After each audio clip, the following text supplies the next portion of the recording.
They buried my father on a rainy morning. But what paralyzed me wasn't the weather. It was the funeral program. Thick, glossy, with a photo of my sister holding Dad's hand on the cover. And not a single word about me. No name, no mention of younger daughter, not even a seat near the family. I sat in the back row, like an outsider at the very funeral of the man who once called me the pride of his life. Then my sister took the mic. Chin high, voice calm like she was accepting a medal. My father left everything to me. His career, his passion, and his legacy. I looked around. No one flinched. They applauded. They applauded. As I was erased. My name is Camila Dawson. I'm 36 years old. I co-founded Dawson Ventures, a real estate and tech investment firm in Northern California. People used to say I was the strategic brain, and my sister Vanessa was the public face. But don't be fooled. I built the plans. I built everything from scratch when my father, Richard Dawson, barely knew how to send an email. My father died from a sudden stroke without warning. But that wasn't as painful as discovering I had been slowly cut out of his legacy. Piece, by my own family. The funeral took place at Lambert & Sons Funeral Home in Palo Alto, a place known for hosting some of the most prominent financial figures. I came alone. Not because I had no family, but because they had all chosen the other side. 3 black Cadillacs pulled up front, and I saw them. My mother, my sister Vanessa, her husband Jason, and the current board of directors. They walked through the main entrance. I took the side door. I wasn't listed at the reception. One staffer asked, "Are you family?" I pressed my lips. "I'm his daughter." She paused, checked the list again, then murmured, "Oh, I'm sorry, I don't see your name." "It's fine," I answered coldly. "Just find me a seat where I can hear the speeches." They placed me near the back of the hall, next to the section for distant acquaintances. People who only knew my father through business cards. I looked up at the stage. Vanessa walked out in a tight black dress. Eyes confident, hand on the podium. "My father," she began, "was a man of vision, and today as the rightful CEO of Dawson Ventures, I promise to continue the mission he started." No mention of me. Not a word about the daughter who sat beside him through hundreds of meetings, bleeding through the startup years. When the memorial video played, I fought back tears. Clips of my father shaking hands with presidents, cutting ribbons, standing at industry conferences. But not one single image of him with me. Even though I took 70% of those photos. The funeral ended with applause and champagne. Yes, champagne. They raised their glasses and said he had lived a glorious life. I walked out the old way, past cold hallways, my chest tightening into stone. But I still didn't cry. Not yet. 3 days later, I received an invitation to the reading of the will at the family's legal firm, Lawrence & Weller, LLP. I arrived on time. There were 6 people in the room. My mother, my sister, 2 attorneys, a financial advisor, and 1 empty chair. For me. The lawyer opened the will, reading in a steady tone. "Per the wishes of Mr. Richard Dawson, the following estate allocations shall proceed." I held my breath. The entirety of Dawson Ventures shares, including fixed assets, liquid accounts, commercial real estate, and intellectual property, shall be transferred fully to Mrs. Vanessa Dawson. I went numb. "As for Miss Camila Dawson," he continued, voice unchanging, "she shall receive an honorary payment of $35,000 and a framed portrait of Mr. Richard Dawson from his former office." No one said a word. No one looked at me. Vanessa tilted her head slightly, the corner of her mouth rising like she wanted to say, "You don't belong here." I sat still, eyes fixed on the table.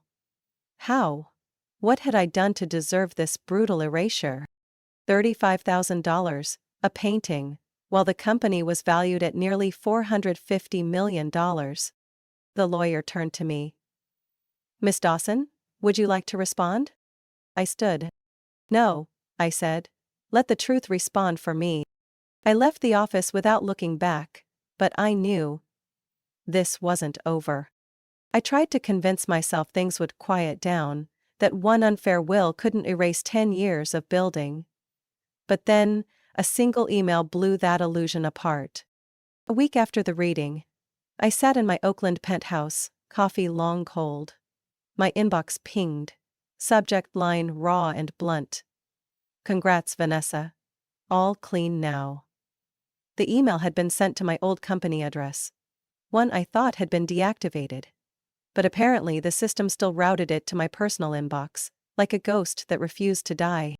I opened it. Sender: Abby Tran, Vanessa's executive assistant. The message was short. She has it all now. No loose ends. Transfer finalized. Camila's out.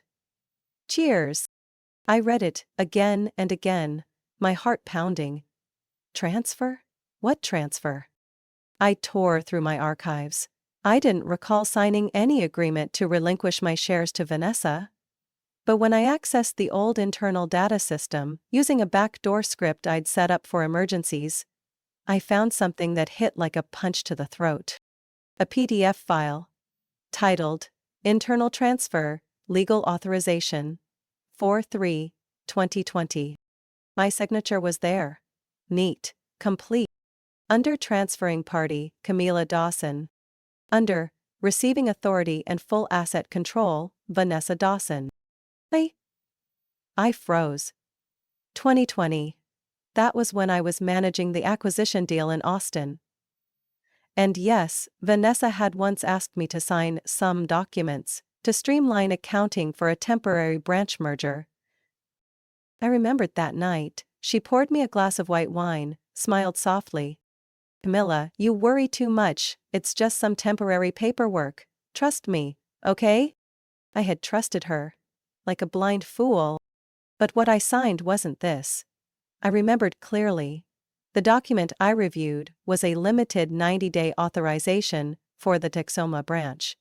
No clauses about asset transfers or full control of the entire corporation. I raced to the office of Ronald Greaves, my private attorney since business school. His office was on the 19th floor of the Sapphire Building downtown. Ron looked concerned when I slammed the folder down. They used my hand to strangle me, Ron. He examined the file, page by page. His lips tightened at my signature. This is your real signature. But the content was altered. And this version lacks a clear effective date.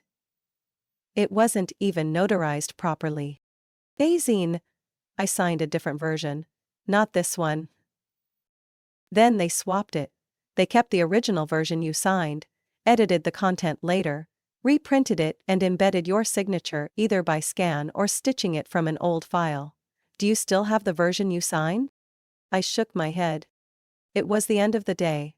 Vanessa said she'd send me the notarized copy later. I trusted her. Ron sighed and looked at me. We can prove fraud if we find the original draft or someone who witnessed the signing. Is there anyone who knows about it? I closed my eyes. A name slashed through my mind like a knife in the dark. Derek Sloan. Derek was a temporary legal assistant at the company during that time, responsible for reviewing contracts and power of attorney documents. He was present when I signed. I remember the look in his eyes as I picked up the pen. But he disappeared not long after. Let go due to restructuring in the legal department. I pulled out my phone and dialed. No answer. I checked LinkedIn. His profile was still up, freelancing in San Diego. I messaged. Derek, I need to talk, urgent. About the 2020 authorization document. 3 minutes later he replied. I knew this day would come, send me the address. I'll be there. 3 days later, at a small cafe in the Mission District, Derek showed up looking more worn out than I remembered. He pulled a USB drive from his coat pocket. I kept the original draft and the internal emails between Vanessa and the legal department. I almost deleted them. But something stopped me. I held my breath as he opened the file on his laptop, the original version I had signed. completely different from the one Vanessa used to seize power. There was also an email from Vanessa, sent internally to the company's lawyers. She doesn't need to know. As long as the signature matches. We'll adjust the content and file a new copy with a matching timestamp. No one's going to check. My vision went dark. This wasn't just betrayal. It was a plan. Crafted, deliberate, executed by my own sister. The one who once called me her partner. I left the cafe with a ringing in my ears, my heart pounding like a war drum. But this time, I didn't run. I pulled out my phone and texted Ron. I have proof. And I'm ready to begin. The sky wasn't raining that day, but the air was thick like a warning. What Vanessa thought was her victory was now the blade turning against her. I wouldn't scream. I wouldn't burn it all down. I would expose everything, every signature, every lie, with the brutal precision she once taught me to wield. I used to believe that even if I lost my shares, my authority, at least my name would remain in the company's history. I was wrong. 3 weeks after meeting with Derek, I received an invitation from an old friend. Lena Morris, who used to work in the company's marketing department. She invited me to attend the launch event for Dawson Ventures' new branding campaign. You should come, Lena said. Voice hesitant. You need to see what they've done. The event was held at the Pacific Regency Hotel, right in the heart of San Francisco. I went with Ron. We pretended to be business guests. No one noticed. We were just two faces among hundreds of investors, partners, and press, packed into the ballroom. On stage, a massive LED screen displayed the new slogan. Dawson Ventures, redefining legacy. Below it was a photo of Vanessa in a white suit, standing in front of the headquarters with a stern gaze. Beside it read, Sole founder. Direct heir. I froze. Since when had I, the legal co-founder, the one who stood by my father from the garage days, been erased from every line of introduction? Then, the video began. The first scene showed my father, Richard Dawson, speaking at a 2012 investment seminar. In the original video, I clearly remember standing beside him, nodding after every line, holding the mic and presenting the strategy. But in this version, I was completely cut. The angles were changed. Only Vanessa appeared next to him, as if she alone had been there that day. I clenched my hands so tightly my nails drew blood. The next clip showed a 2015 contract signing. The pivotal moment we expanded into Arizona. I had been the lead negotiator with our partners. Everyone in senior leadership knew that. But in the edited version, my dialogue was replaced by Vanessa's voice. My speaking segment was swapped out for her silent nod. The entire video was refashioned like a political propaganda reel. When it reached the History of Dawson Ventures documentary, I felt like I'd been kicked in the chest. In 7 minutes my name was never mentioned, no photos, no narration, no small caption. Every early group photo was cropped or repositioned. One original image with me at the center was flipped into a portrait of just my father and Vanessa. They used editing software to erase every trace of me, as if I never existed. I turned to Ron and whispered through clenched teeth. She didn't just steal the company, she's erasing my presence from records and memory. Ron didn't reply. He just pulled out his phone and began recording the entire screen presentation. We left the ballroom before the speeches started. I didn't need to hear Vanessa drone on about the future of the company. A future built on the burial of my past. That night, I returned home and opened my laptop. I searched through every file I had. Emails, proposals, presentation decks, original footage from our earliest conferences. I had everything. I had been the one filming, writing, presenting. My father and I built Dawson Ventures from the ground up like two mad engineers chasing a dream. Vanessa only arrived after the first office lease and the first revenue stream. I reopened the 2012 conference footage, the unedited version. I was there, standing tall, white shirt, hair tied back, eyes lit, as I spoke about the intersection of real estate and artificial intelligence. I talked for 4 full minutes, met with thunderous applause. Not Vanessa. No one else. I saved a new copy, titled, Not Erase. I also found an internal email I had written in 2016 to the executive board, proposing international expansion. My full name, timestamp, and responses from my father and directors were all included. Vanessa wasn't part of that email chain at all. The deeper I searched, the more I saw how much had been altered. She hadn't just manipulated the present, she was rewriting the past. A week later, I received an anonymous message with a link to Dawson Ventures' newly released PR archive. I clicked. The Founder's Handbook, distributed to business students, was entirely Vanessa's narrative. Stories she'd never lived. Victories she never earned. I opened a blank Word document. At the top, I typed one line. I didn't disappear, I was made to disappear. I didn't need to scream to be seen, I needed light, truth. And if Vanessa wanted to rewrite the story in her version, I'd show her. History isn't a PowerPoint slide you can edit at will. It's written in blood, sweat, and loyalty. The one thing she never had. I didn't expect the first piece of evidence to arrive on a rainy night. It was 2:43 in the morning. I was sitting by the window, holding a cold cup of tea, my mind heavy. The documents I had gathered were scattered across the table like the aftermath of a violent raid. Rain tapped against the porch roof like a frantic heartbeat. I couldn't sleep. Not from fear, but because I knew deep down that a missing piece was still out there. Then my phone buzzed. No call, no message, just an email. No subject, no sender. Just one attached file. Will_draft_handnote_2p. I hesitated for a few seconds. My first instinct was doubt. Scam, malware, some sick joke? But something in my gut told me. Open it. The screen lit up, casting a pale blue glow into the dark room. The PDF loaded slowly, as if even the data understood the weight of the moment. And I almost stopped breathing.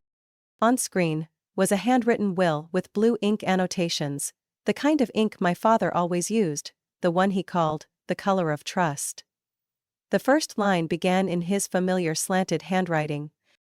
I, Richard Dawson, being of sound mind and acting voluntarily, hereby declare the distribution of my personal estate as follows.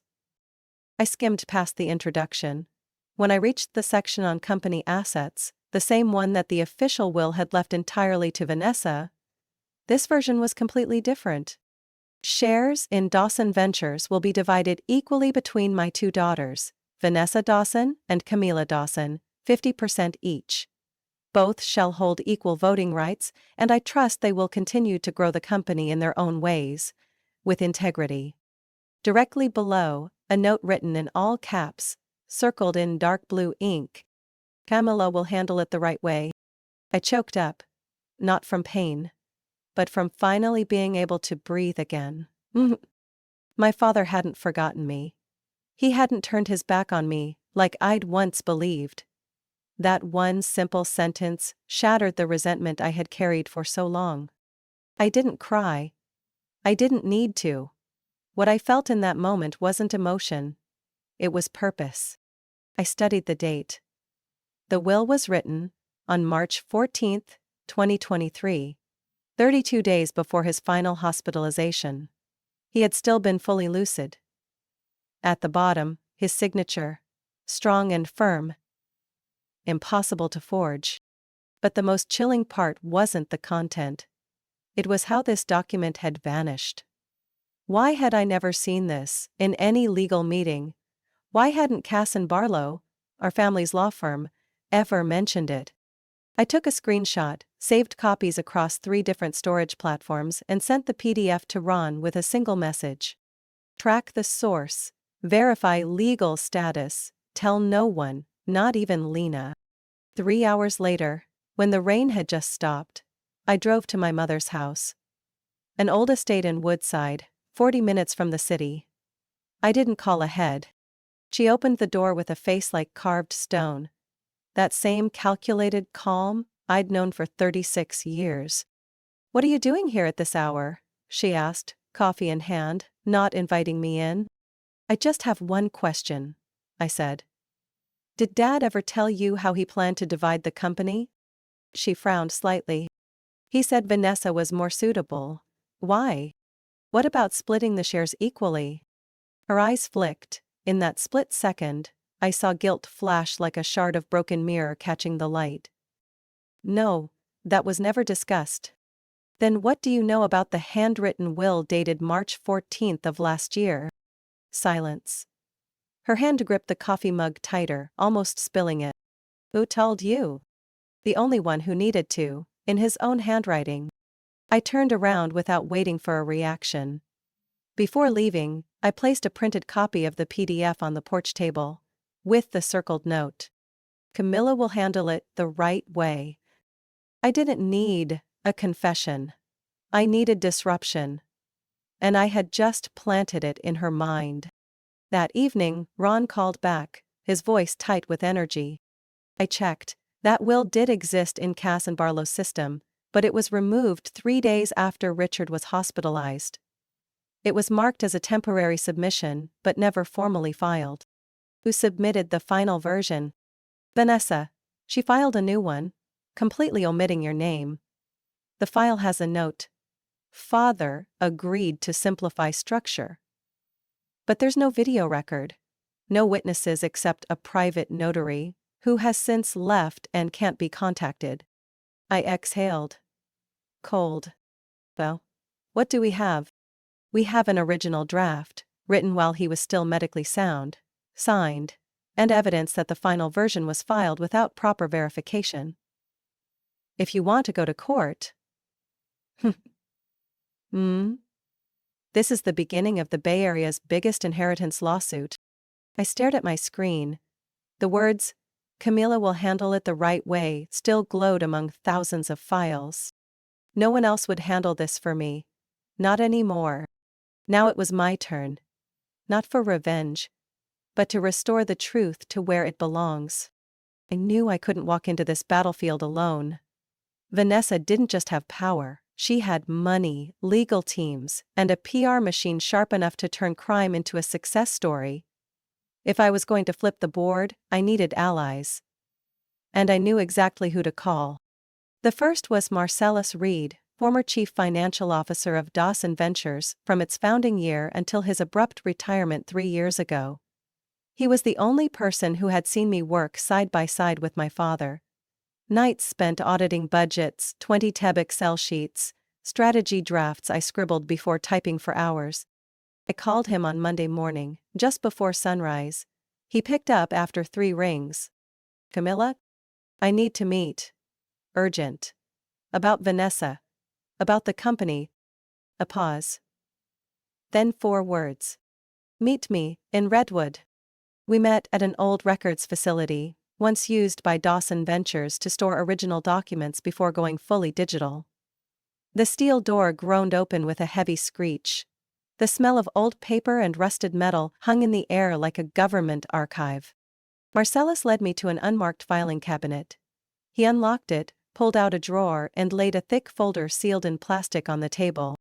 I kept originals of all board meeting minutes from 2013 to 2020. Plus early versions of internal policy drafts, where your name is listed as co-author, co-signer. I carefully flipped through each page. It was definitely my signature. My father's handwriting was right beside it. I recognized the scribbled notes immediately. I had written them at 3 in the morning, in my old apartment, after Dad called and said, "I need a draft by tomorrow." Vanessa erased me from the company's history. I said quietly. Marcelus nodded, his eyes filled with bitterness. "And now it's time you take back every piece they cut out." I brought all the certified copies to Ron's office. He immediately contacted a handwriting verification expert to authenticate each document, but one crucial piece was still missing. Technical proof of digital alterations. The tool Vanessa had used to make me vanish from the system. And only one person could help with that: Lyndon Poe.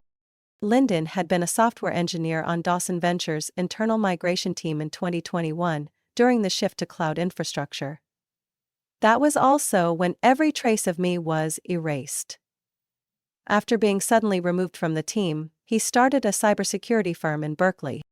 I found him on a rainy afternoon. His office had only 2 employees. Lyndon came out, leaner than before, but his eyes still sharp. "Camila, I thought you weren't in the system anymore." "I'm not. That's the problem."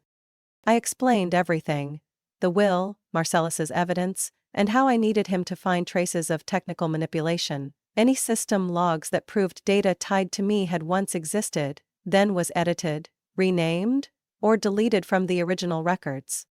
Lyndon nodded, then exhaled. "You have no idea how long I've waited for a reason to dive back into that mess." 3 days later, Lyndon called. I found it. I went straight to his office. On screen, he showed me restored log entries pulled from a backup archive. The kind the IT team thought they'd erased. The commands were clear. USDA_402-project_lead, Camila Dawson. Timestamp: April 22, 2020, 11:48 p.m. Override _applied, project_lead, changed to Vanessa Dawson. Timestamp: April 23, 2020, 2:13 a.m. "They didn't delete you," Lyndon said, his voice rough. "They replaced you. Like you were just a placeholder they could rename." I stared at the white text on a black screen and felt a chill. "Can you prove the source of the change?" "Yes, I have a full snapshot of the original system, and I also have emails from the marketing team discussing the optimization of leadership image. They referred to you as not compatible with the modern brand identity." I smiled. Not from joy, but because I knew this was undeniable evidence. I asked Lyndon to back up all the data onto a separate encrypted hard drive, time-stamped and signed for chain of custody. I would use it like a dagger, not to stab in the dark, but to dissect what they thought they had buried forever. On the way home, I stopped halfway across the Bay Bridge, looking out at the dark waters. I thought of my father, the man who wrote "Camila will handle it the right way," with a hand that trembled but never broke. I couldn't save him, but I could save the truth. And I had just claimed the first sword.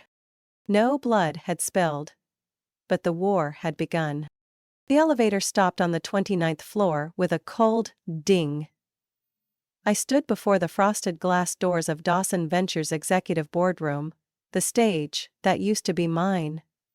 I wasn't back to ask for a seat. I came to break the table they built on lies.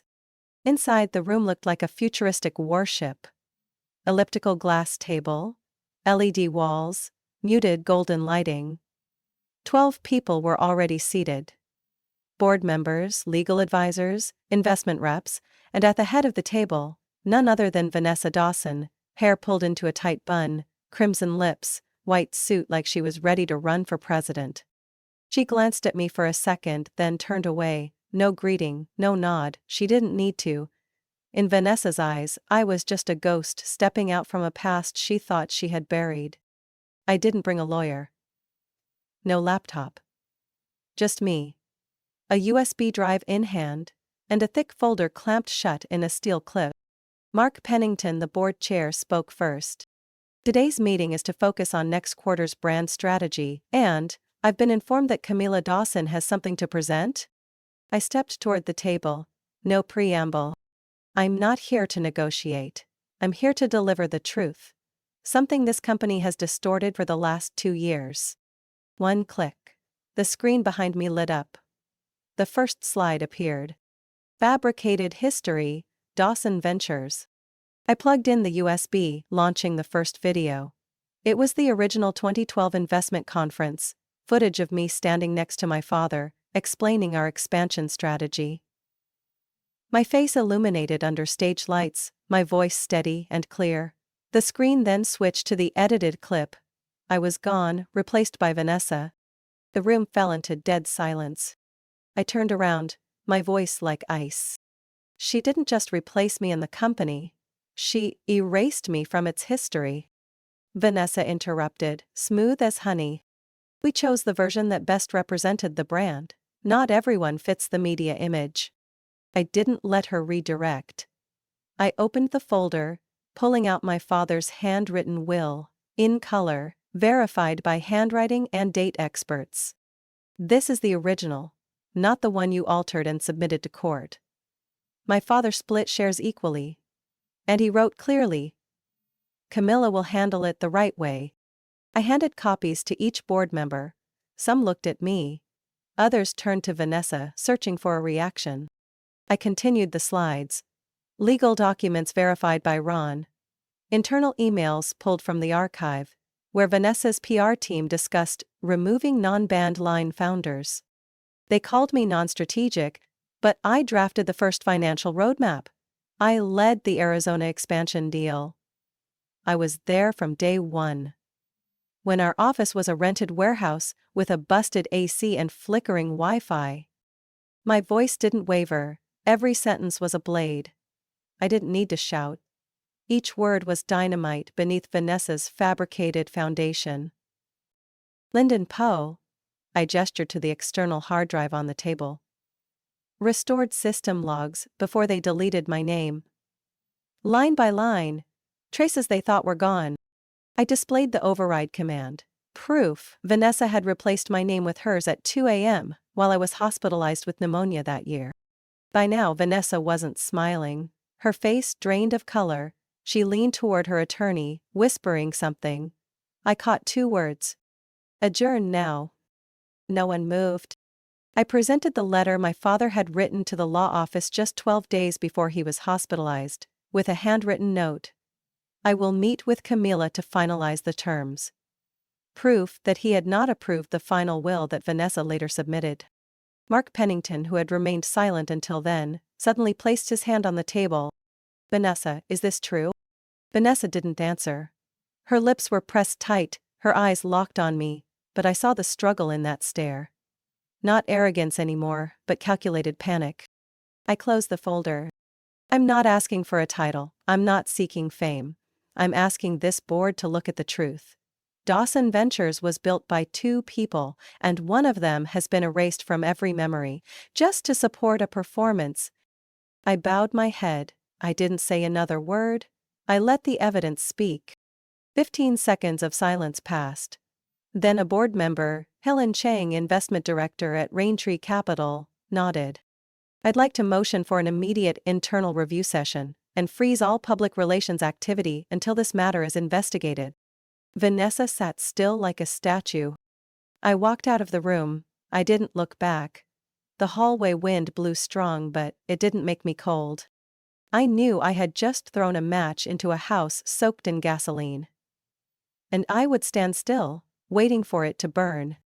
3 days after that fateful board meeting, Vanessa Dawson disappeared from the media.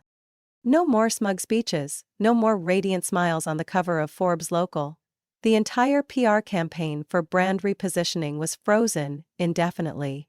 Even Dawson Ventures' internal newsletter, once calling her the soul of innovation, dared not mention her name. On Friday evening at 6:03 p.m., Dawson Ventures released an official statement on its website. Ms. Vanessa Dawson has chosen to step down from her role as Chief Executive Officer to pursue personal initiatives. The board of directors thanks her for her contributions during her tenure. The words were cold, smooth, and soulless. No apology, no admission of wrongdoing, just a staged retreat dressed up as a graceful exit. But the internet wasn't that naive. Within an hour of the statement being posted, the Baywire Finance Forum exploded with a new thread. Vanessa Dawson, delusional CEO taken down by her own sister? An anonymous account, clearly an internal source, leaked the full slide deck I had presented to the board. Not only were the documents posted, but also the video of me delivering the evidence of forgery, internal emails, and the clip of my father shaking my hand after our 2015 investment deal. From there, hashtags began spreading like wildfire. Truth behind Dawson. Camila was there. Erase no more. Within 24 hours, the story reached major outlets like Tech Pulse, Business Now, and Corporate Radar. They dug into Vanessa's carefully constructed image, staged videos, inflated credentials, deliberately altered company history. One particular article from Corporate Radar hit hard. Vanessa Dawson is not just a failed executive, she is a case study in power manipulation through family ties and media control, all to erase the true co-founder, Camila Dawson. I read that piece at 2:00 a.m. in my apartment where only the wind whistling through the window breaks the silence. My heart didn't rejoice. I didn't smile. The only thing I felt was a deep exhaustion, like I had just lifted a building off my back.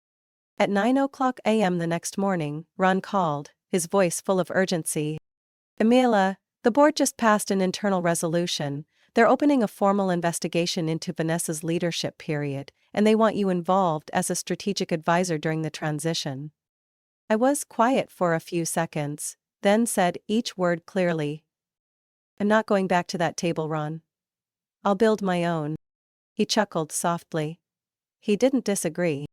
But what I didn't expect was that the online community would drive this further than any courtroom. An anonymous former IT staffer submitted a set of documents to Baywire's public inbox, proving that Vanessa's team had forced employees to delete logs, modify metadata, and install lockout codes to prevent recovery of original data. Those who had remained silent started to speak up. One said they were fired after objecting to my name being removed from the founding board. Another said they were told to re-edit my speech and present it as Vanessa's before internal broadcasts. Each testimony was another dagger driven into the illusion Vanessa had built over 4 years. Then came the final blow. An HR employee leaked an audio recording of a private meeting between Vanessa and her media consultant, where she flatly said, "Camila might be the backbone, but I'm the face. The public remembers who's on camera, not who wrote the slides." That clip spread on Reddit and Twitter like a toxic virus. Comments poured in. The painful truth is, in every organization, there's always someone who steals someone else's spotlight. Vanessa Dawson wasn't cancelled because she was exposed, she was cancelled because she thought she was untouchable. Camila is living proof. You might be erased from the board, but no one can erase a real legacy. On the 7th day, Dawson Ventures released a new statement. They were suspending all media involving Vanessa Dawson and officially removing her name from the internal founders registry. She never appeared in public again.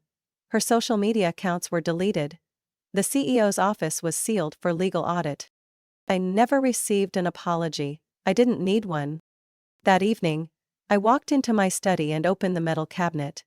Inside was an old photo. My father and me, sitting on cardboard boxes, in an office with a single hanging bulb and a whiteboard full of scribbles. On the photo, my father had written in marker, "Every company has founders, but only a few have someone who protects its soul." I didn't need my name reattached to the lobby wall, because now, the world already knew who really built Dawson Ventures from the ashes of a dream. I stood on the steps of Innovation Hall at 5:00 p.m., holding an embossed invitation card with my name in gold. Camila Dawson, honored co-founder.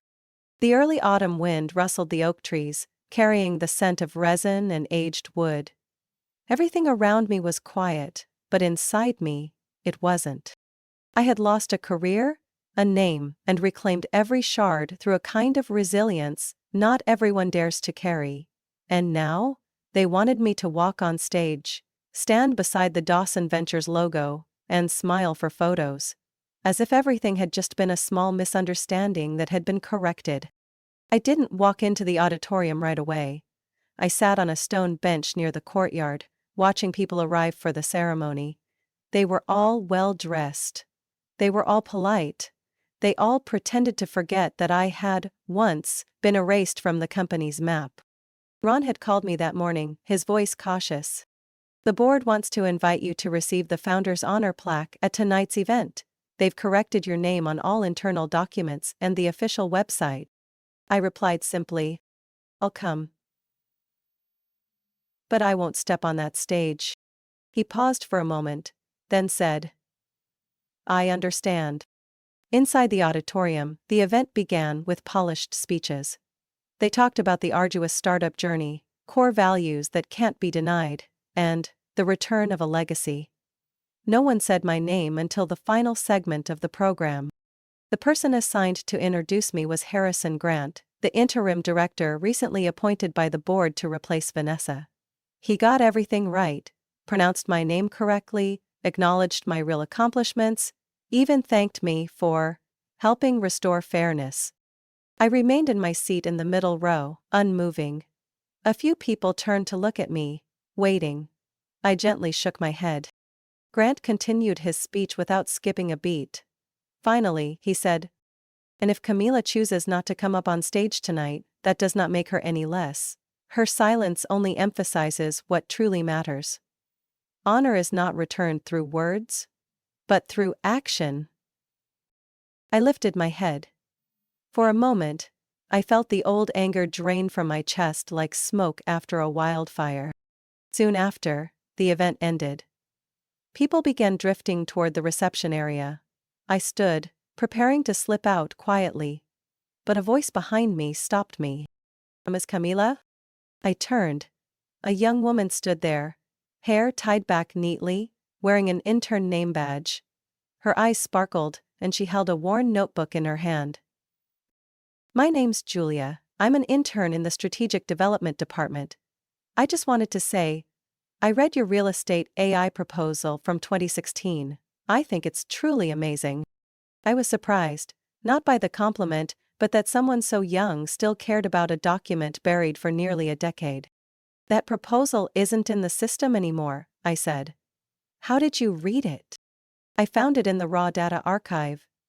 When I heard what happened to you, being erased from the company's history, I wondered if anything you did was still out there. So I searched.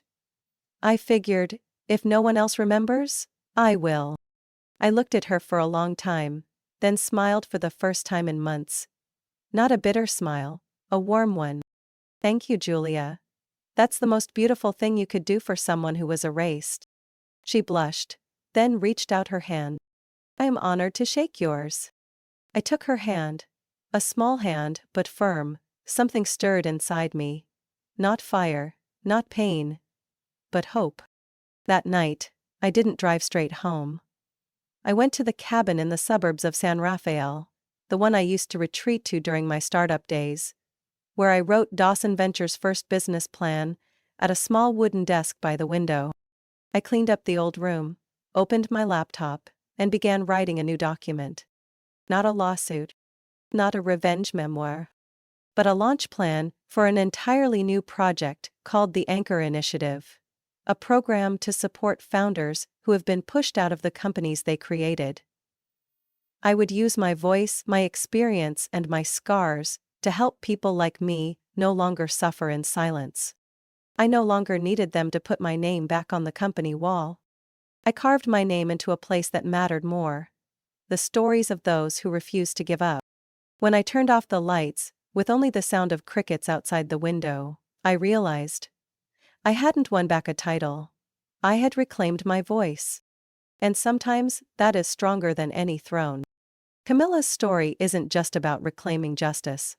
It's a powerful reminder that truth can be buried, but never erased.